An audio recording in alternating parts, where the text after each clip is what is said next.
ಪಾಪಿಯ ಹೃದಯಕ್ಕೆ ಶಾಂತಿಯನ್ನು ನೀಡುವಾತನು ದೇವರು ಮಾತ್ರವೇ. ನಾವೆಲ್ಲರೂ ಆತನ ಬಳಿಗೆ ಬರೋಣವೇ?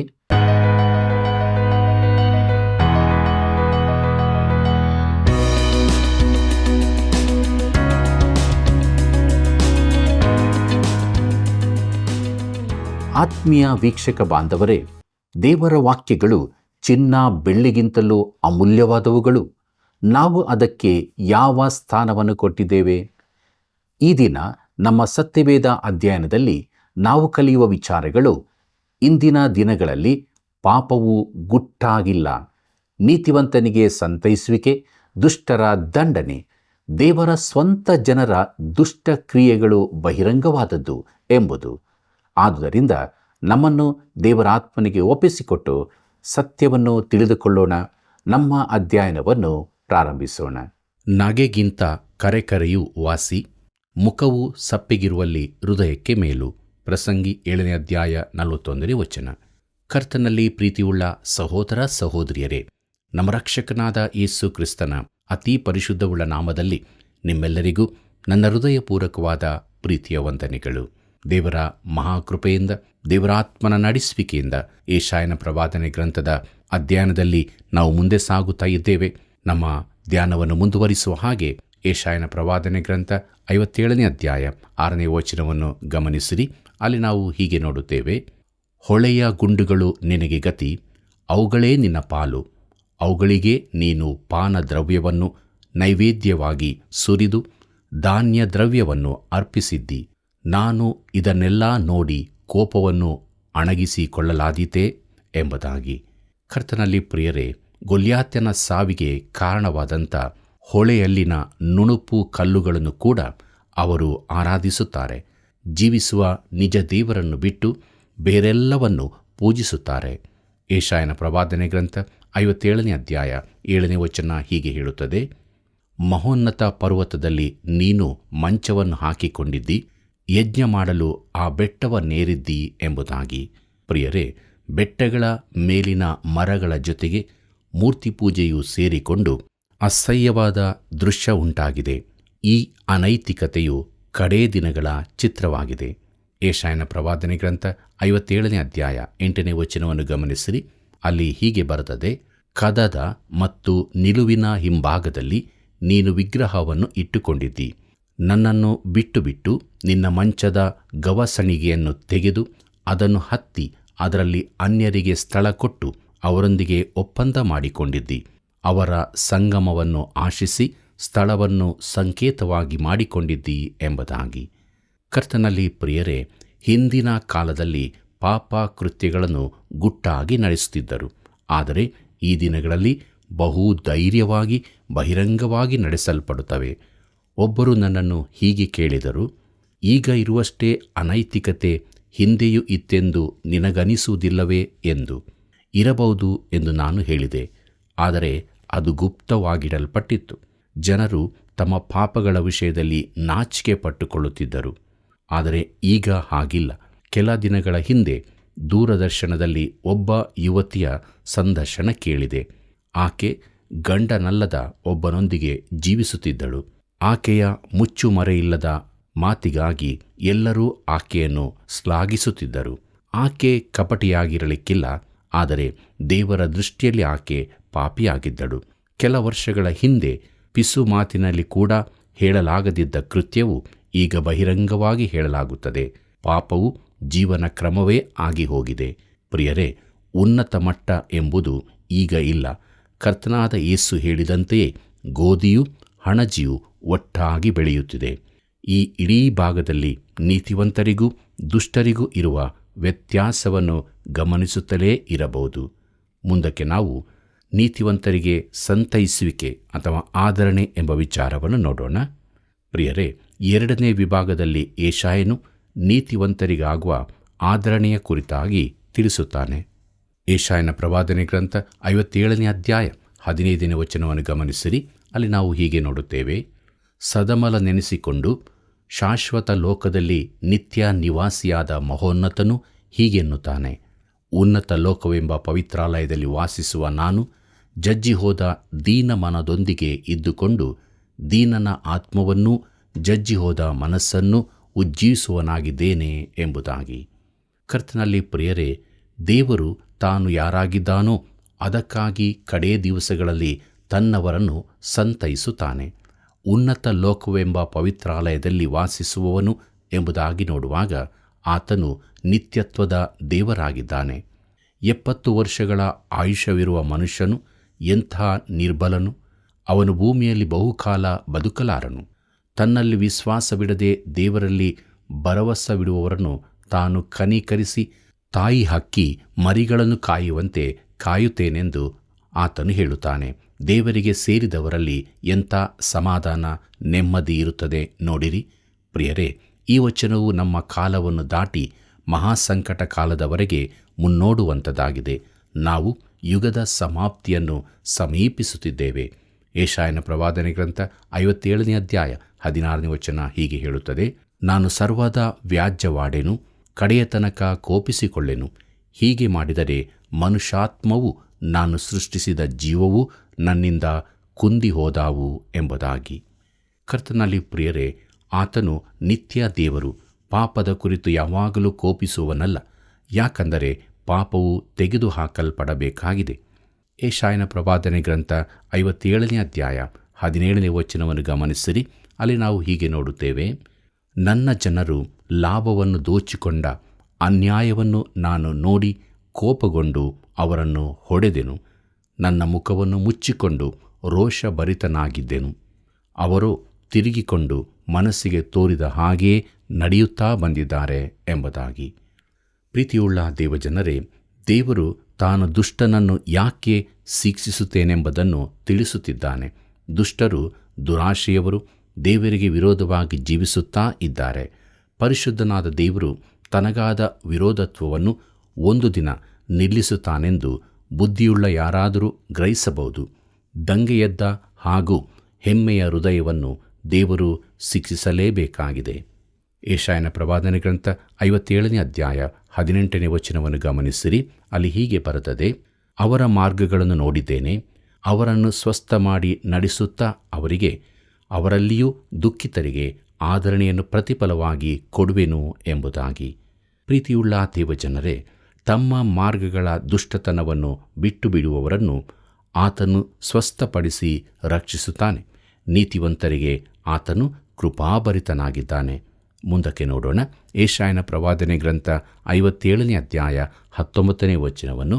ಅಲ್ಲಿ ನಾವು ಹೀಗೆ ನೋಡುತ್ತೇವೆ: ಯೆಹೋವನು ಮನುಷ್ಯರ ಬಾಯಿಯ ಯೋಗ್ಯ ಫಲವಾಗಿರುವ ಸ್ತೋತ್ರವನ್ನು ಉಂಟು ಮಾಡುವವನಾಗಿ, ದೂರದವನಿಗೂ ಸಮೀಪದವರಿಗೂ ಕ್ಷೇಮವಿರಲಿ, ಕ್ಷೇಮವಿರಲಿ, ನಾನು ಅವರನ್ನು ಸ್ವಸ್ಥ ಮಾಡುವೆನು ಎಂದು ಹೇಳುತ್ತಾನೆ. ಪ್ರೀತಿಯುಳ್ಳ ಸಹೋದರ ಸಹೋದರಿಯರೇ, ಪಾಪಿಯ ಹೃದಯಕ್ಕೆ ಶಾಂತಿಯನ್ನು ನುಡಿಯುವಾತನು ಯೆಹೋವನು ಮಾತ್ರವೇ. ಕರ್ತನಲ್ಲಿ ಪ್ರಿಯರೇ, ಮುಂದಕ್ಕೆ ನಾವು ದುಷ್ಟರ ಖಂಡನೆ ಎಂಬ ವಿಚಾರವನ್ನು ನೋಡೋಣ. ಈ 3 ವಿಭಾಗಗಳನ್ನು ಕೂಡ ದೇವರು ಹೇಳುವ ಈ ಮಾತಿನಲ್ಲಿ ಪ್ರತ್ಯೇಕವಾಗಿ ವಿಂಗಡಿಸಿ ನೋಡಬಹುದು. ಅದೇನೆಂದರೆ, ದುಷ್ಟರಿಗೆ ಸಮಾಧಾನವೇ ಇಲ್ಲವೆಂದು ಯೆಹೋವನು ಅನ್ನುತ್ತಾನೆ ಎಂಬುದೇ. ಪ್ರಿಯರೇ, ಇದು ಸರಿಯಾಗಿ ಸ್ಪಷ್ಟವಿದೆಯೆಂದು ನೆನೆಸುತ್ತೇನೆ. ಮಾನವನ ಚರಿತ್ರೆಯು ಯುದ್ಧ ಹಾಗೂ ಸತತ ಜಗಳಗಳಿಂದಲೇ ತುಂಬಿರುತ್ತದೆ. ಇದು ರಾಷ್ಟ್ರಗಳ ನಡುವೆ ಮಾತ್ರವಲ್ಲ, ವ್ಯಕ್ತಿಗಳ ನಡುವೆ ಕೂಡ ಸತ್ಯವಾದದ್ದಾಗಿರುತ್ತದೆ. ಅವರಾದರೂ ಅದನ್ನು ಸ್ಪರ್ಧೆ ಎಂದು ಕರೆಯಬಹುದು. ಇದು ವ್ಯವಹಾರ ಜಗತ್ತಿನಲ್ಲಿಯೂ, ಸಾಮಾಜಿಕ ಕ್ಷೇತ್ರಗಳಲ್ಲಿಯೂ, ಧಾರ್ಮಿಕ ಕ್ಷೇತ್ರಗಳಲ್ಲಿಯೂ ಇರುತ್ತದೆ. ಪ್ರತಿಯೊಂದು ಊರಿನಲ್ಲಿಯೂ, ಪ್ರತಿ ಮನೆಯಲ್ಲಿಯೂ, ನಮ್ಮ ದೇಶದ ಅನೇಕ ಮನೆಗಳಲ್ಲಿಯೂ ಇದು ಇರುವಂಥದ್ದಾಗಿದೆ. ಪ್ರಿಯರೇ, ದುಷ್ಟರಿಗೆ ಸಮಾಧಾನವಿಲ್ಲವೆಂದು ದೇವರು ಹೇಳುತ್ತಾನೆ. ದೇವರನ್ನು ಬಿಟ್ಟು ಮಾನವ ಹೃದಯದಲ್ಲಿ ಶಾಂತಿ ಸ್ಥಾಪಿಸಲು ಸಾಧ್ಯವಿಲ್ಲ. ಈವರೆಗೆ ಯಾರೂ ಇದರಲ್ಲಿ ಯಶಸ್ವಿಯಾಗಿರುವುದಿಲ್ಲ. ಯೆಶಾಯನ ಪ್ರವಾದನೆ ಗ್ರಂಥ 57ನೇ ಅಧ್ಯಾಯ 20ನೇ ವಚನ ಹೀಗೆ ಹೇಳುತ್ತದೆ: ದುಷ್ಟರಾದರೋ ಅಲ್ಲೋಲ ಕಲ್ಲೋಲವಾದ ಸಮುದ್ರದಂತಿದ್ದಾರೆ. ಅದು ಸುಮ್ಮನಿರದು, ಅದರ ತೆರೆಗಳು ಕೆಸರನ್ನೋ ಬುರುದೆಯನ್ನೋ ಕಾರುತ್ತಲಿರುತ್ತವೆ ಎಂಬುದಾಗಿ. ಕರ್ತನಲ್ಲಿ ಪ್ರಿಯರೇ, ಇದು ಸತ್ಯವೇದದಲ್ಲಿ ದುಷ್ಟನ ಕುರಿತಾದ ಅತಿ ವಿಶೇಷವಾದ ವಿವರಣೆಯಾಗಿರುತ್ತದೆ.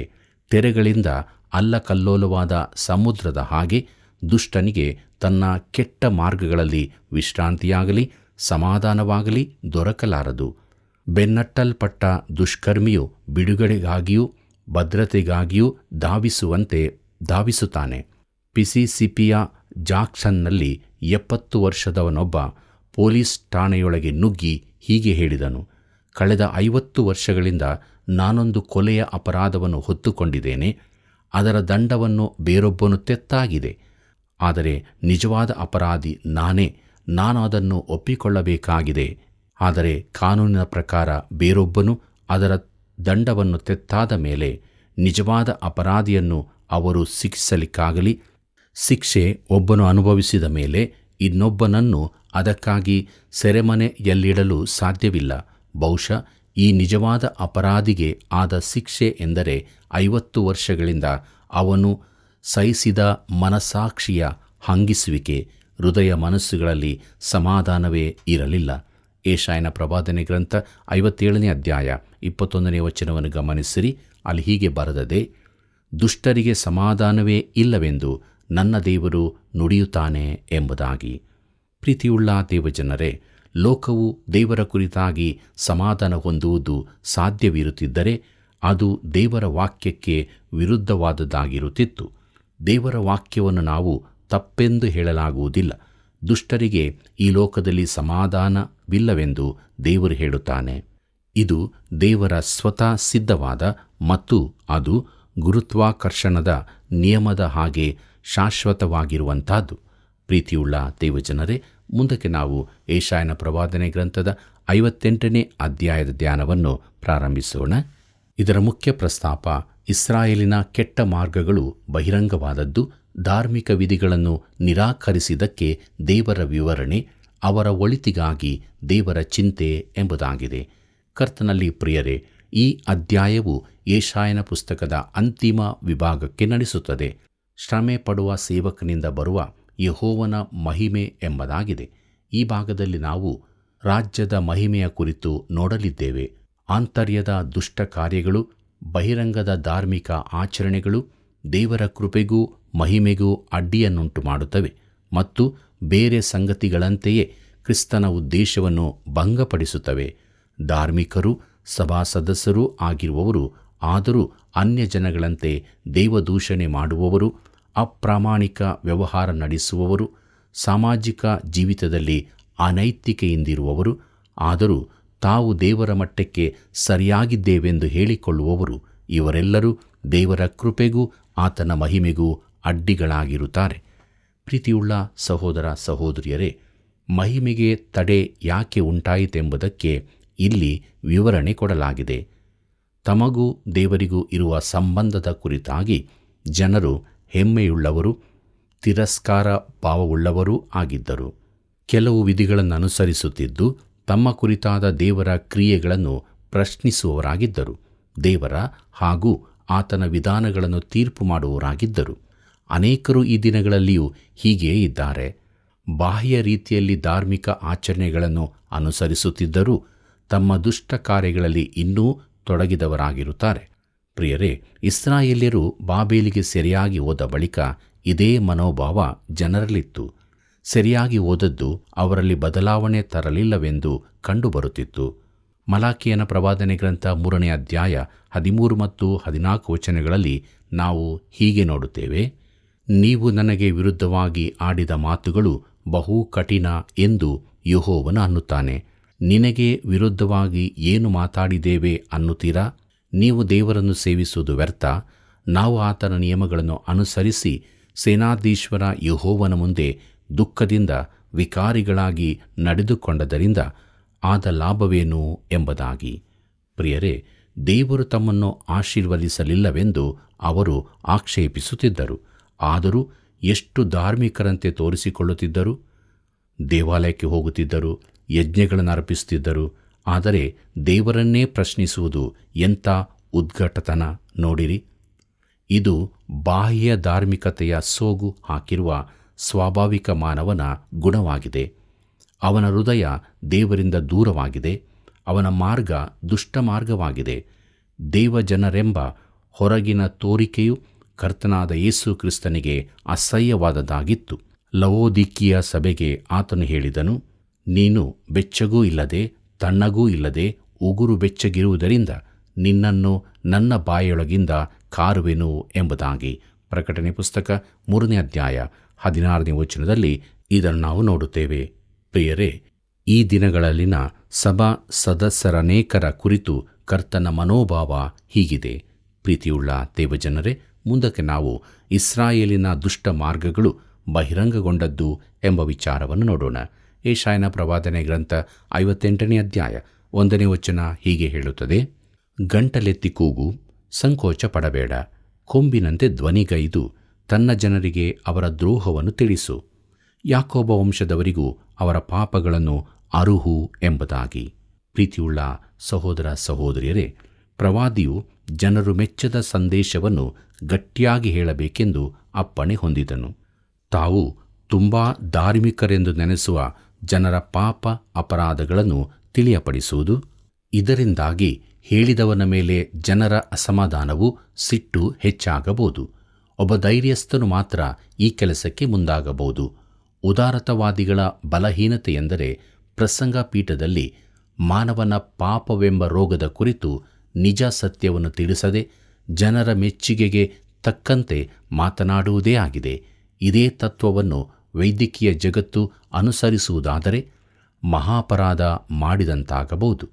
ಪ್ರಿಯರೇ, ತನ್ನ ಸೇವಕರು ಕೂಡ ಮಾನವರಿಗೆ ಅವರು ಭಯಂಕರವಾದ ಪಾಪ ರೋಗದಿಂದ ಬಳಲುತ್ತಾರೆಂದು, ಅದು ಕೊನೆಗೆ ನಿತ್ಯ ಮರಣದಲ್ಲಿ ಕೊನೆಗೊಳ್ಳುತ್ತದೆಂದು, ಅದು ದೇವರಿಂದ ನಿತ್ಯಕ್ಕೂ ದೂರವಾಗಿರುವುದೇ ಆಗಿದೆ ಎಂದು ಹೇಳಬೇಕೆಂದು ದೇವರು ಬಯಸುತ್ತಾನೆ.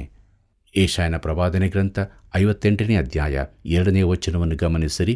ಅಲ್ಲಿ ನಾವು ಹೀಗೆ ನೋಡುತ್ತೇವೆ: ಅವರಂತೂ ದಿನದಿನವೂ ನನ್ನ ದರ್ಶನಕ್ಕಾಗಿ ಬಂದು ನನ್ನ ಮಾರ್ಗವನ್ನು ತಿಳಿದುಕೊಳ್ಳುವುದರಲ್ಲಿ ಹೆಚ್ಚಳ ಪಡುತ್ತಾರೆ. ತನ್ನ ದೇವರ ನಿಯಮಗಳನ್ನು ಬಿಡದೆ ಧರ್ಮವನ್ನಾಚರಿಸುವ ಜನಾಂಗವೋ ಎಂಬಂತೆ ಧೈರ್ಯವಾಗಿ ನನ್ನಿಂದ ನ್ಯಾಯವಿಧಿಗಳನ್ನು ಕೇಳಿಕೊಂಡು ದೇವದರ್ಶನದಲ್ಲಿ ಆನಂದಿಸುತ್ತಾರೆ ಎಂಬುದಾಗಿ. ಕರ್ತನಲ್ಲಿ ಪ್ರಿಯರೇ, ಈ ಮಾತಿನಲ್ಲಿ ದೇವರು ಸ್ವಲ್ಪ ಅಪಹಾಸ್ಯ ಮಾಡುವಂತೆ ಕಾಣುತ್ತದೆ. ಈ ಜನರು ದೇವಾಲಯದ ಆರಾಧನೆಗೆ ಕ್ರಮವಾಗಿ ಹೋಗುತ್ತಿದ್ದರು, ಆಚಾರ ವಿಧಿಗಳನ್ನು ಕಟ್ಟುನಿಟ್ಟಾಗಿ ಪಾಲಿಸುತ್ತಿದ್ದರು, ಆರಾಧನಾ ಕ್ರಮವನ್ನು ಚಾಚೂ ತಪ್ಪದೆ ನಡೆಸುತ್ತಿದ್ದರು, ದೇವಾಲಯಕ್ಕೆ ಹೋಗುವುದನ್ನು ಇಷ್ಟಪಡುತ್ತಿದ್ದರು. ಆದರೆ ಅವರ ಜೀವಿತಗಳು ಕ್ರೈಸ್ತರ ಜೀವಿತಗಳಂತಿರಲಿಲ್ಲ. ಆ ದಿನಗಳಲ್ಲಿ ಸತ್ಯವಾದದ್ದು ಈಗಲೂ ಸತ್ಯವಾಗಿಯೇ ಇರುತ್ತದೆ.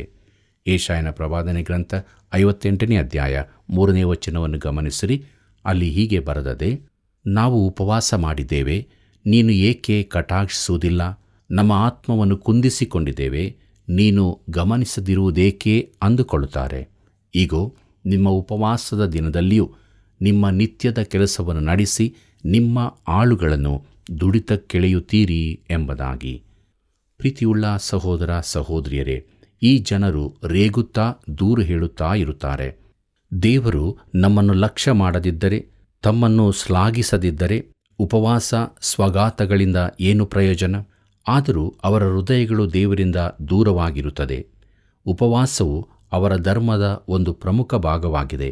ದೇವರು ಅವರಿಗೆ ಉಪವಾಸ ದಿನಗಳನ್ನಲ್ಲ, ಔತಣ ದಿನಗಳನ್ನು ಕೊಟ್ಟಿದ್ದಾನೆ.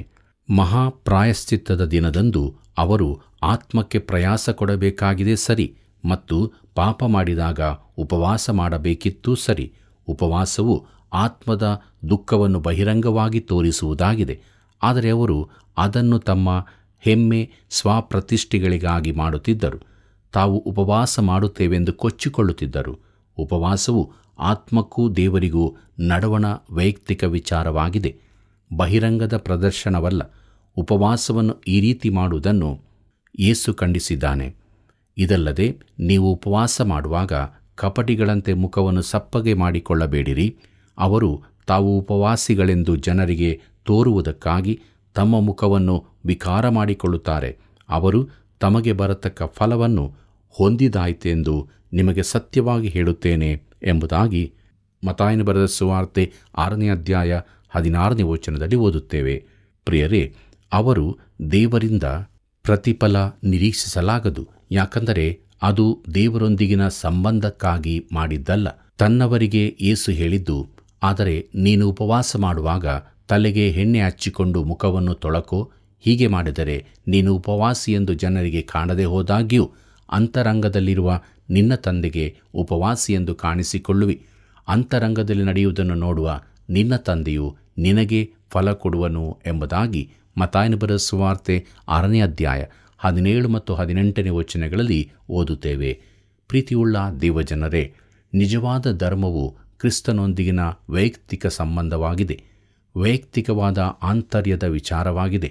ಅದು ನಿಮ್ಮೊಳಗಿನ ಅಮೂಲ್ಯ ರಹಸ್ಯವಾಗಿರುತ್ತದೆ. ನೀನು ಆತನಿಗೆ ಸಾಕ್ಷಿ ಹೇಳುತ್ತಿ, ಆದರೆ ನಿನಗೆ ಆತನೊಂದಿಗಿನ ನಿಕಟ ಸಂಬಂಧವನ್ನು ತೋರಿಸುವುದಿಲ್ಲ. ನೀನು ನಿನ್ನ ಧಾರ್ಮಿಕತೆ ಕುರಿತಾಗಲಿ ಆಚಾರ ಸಂಪ್ರದಾಯಗಳನ್ನು ಅನುಸರಿಸುವ ಕುರಿತಾಗಲಿ ಹೊಗಳಿಕೊಳ್ಳುತ್ತೀಯೋ? ಹಾಗಿದ್ದರೆ ನಿನಗೆ ನಾಚಿಕೆಯಾಗಬೇಕು. ದೇವರ ದೃಷ್ಟಿಯಲ್ಲಿ ಅವು ಏನೂ ಅಲ್ಲ. ನಿನ್ನ ಹೃದಯದೊಳಗಿರುವಂಥದ್ದು ಆತನಿಗೆ ತಿಳಿದಿರುತ್ತದೆ. ನಮ್ಮ ಜೀವಿತದಲ್ಲಿ ಆಚಾರ ವಿಧಿಗಳಿಗಿಂತ ನಿಜತ್ವಕ್ಕೆ, ಯಥಾರ್ಥತೆಗೆ ಬೆಲೆ ಕೊಡೋಣ. ಕರ್ತನಲ್ಲಿ ಪ್ರಿಯರೇ, ಯೆಶಾಯನ ಈ ಸಂದೇಶವನ್ನು ಅನೇಕರು ಪ್ರಶ್ನಿಸಿರಬಹುದೆಂದು ನಾನು ನೆನೆಸುತ್ತೇನೆ. ಅವರು ಹೇಳಿರಬಹುದು, ಯೆಶಾಯನೇ, ಇದೇನು ನೀನು ಹೇಳುತ್ತಿರುವುದು? ಈ ಉತ್ತಮ ಧಾರ್ಮಿಕ ವ್ಯಕ್ತಿಗಳನ್ನು ನೀನು ಟೀಕಿಸುತ್ತಿದ್ದೀಯಲ್ಲ. ಅವರು ಕ್ರಮವಾಗಿ ದೇವಾಲಯಕ್ಕೆ ಹೋಗುತ್ತಾರೆ, ತಮ್ಮ ಯಜ್ಞಗಳನ್ನು ಸಮರ್ಪಿಸುತ್ತಾರೆ ಎಂಬುದಾಗಿ. ಆದರೆ ದೇವರು ಹೃದಯವನ್ನು ಬಲ್ಲಾತನು. ಅವರ ಧಾರ್ಮಿಕತೆಯು ಕೇವಲ ಹೊರಗಿನ ತೋರಿಕೆಯದ್ದು. ದೇವರ ಸಂಗಡ ಅವರಿಗೆ ನಿಜವಾದ ಸಂಬಂಧವೇ ಇರುವುದಿಲ್ಲ. ಪ್ರೀತಿಯುಳ್ಳ ಸಹೋದರ ಸಹೋದರಿಯರೇ, ನಮ್ಮ ಜೀವಿತ ಹೇಗಿದೆ? ನಮಗೆ ದೇವರೊಂದಿಗೆ ನಿಜವಾದ ಸಂಬಂಧವಿದೆಯೋ ಅಥವಾ ತೋರಿಕೆಯ ವಿಶ್ವಾಸದ ಜೀವಿತವನ್ನು ನಾವು ಜೀವಿಸುತ್ತಾ ಇದ್ದೇವೆಯೋ? ದೇವರ ಆತ್ಮನು ನಮ್ಮ ಸಂಗಡ ಮಾತನಾಡಿದಾಗ ನಾವು ಪರೀಕ್ಷಿಸಿಕೊಂಡವರಾಗಿ ದೇವರೊಂದಿಗಿನ ಸಂಬಂಧವನ್ನು ಬಲಪಡಿಸಿಕೊಂಡು ದೃಢಪಡಿಸಿಕೊಂಡು ನಿತ್ಯ ಜೀವದ ನಿರೀಕ್ಷೆಯಲ್ಲಿ ಮುಂದೆ ಸಾಗೋಣ. ಹೀಗಾಗುವಂತೆ ದೇವರು ತಾನೇ ಸಹಾಯ ಮಾಡಿ ನಡೆಸಲಿ. ಕರ್ತನ ಕೃಪೆಯು ಸದಾ ನಿಮ್ಮ ಸಂಗಡ ಇರಲಿ. ಪ್ರಿಯರೇ, ಇಂದು ಲೋಕದಲ್ಲಿ ಪಾಪವು ಯಾವುದೇ ಏಸಿಕೆ ಇಲ್ಲದೆ ಕಾಣಿಸಲ್ಪಡುತ್ತದೆ. ಜನರು ಅದನ್ನು ಮುಚ್ಚುಮರೆಯಿಲ್ಲದೆ ನಡೆಸುತ್ತಾರೆ. ನೀತಿವಂತರಿಗೂ ದುಷ್ಟರಿಗೂ ಇರುವ ವ್ಯತ್ಯಾಸವನ್ನು ನಾವು ತಿಳಿದುಕೊಂಡೆವು.